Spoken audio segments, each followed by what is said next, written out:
Baxıram bu gözəlliyə həqiqətən də. Buna şirk deyənlərin qəlbinin daşlığına təəccüb edirəm. Doğrudan da elə deyək Xəqani.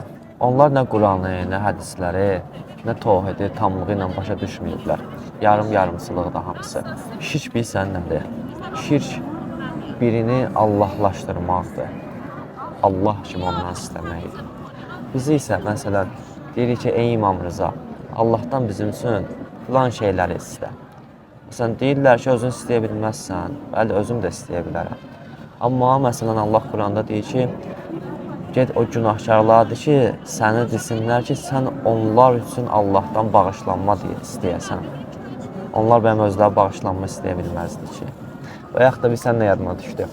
Kəhf surəsinin 21-ci ayəsində var ki, mömin şəxslərin qəbirləri üzərində məscidlər inşa edərlər. Bu təkcə şia təfsirləri demək, sünni təfsirlərində də bu möhtərəm təfsirlər qeyd olunur. Allah 14 məsumun şəfaətini bizlərə qiyamət günü nəsib eləsin. Amin.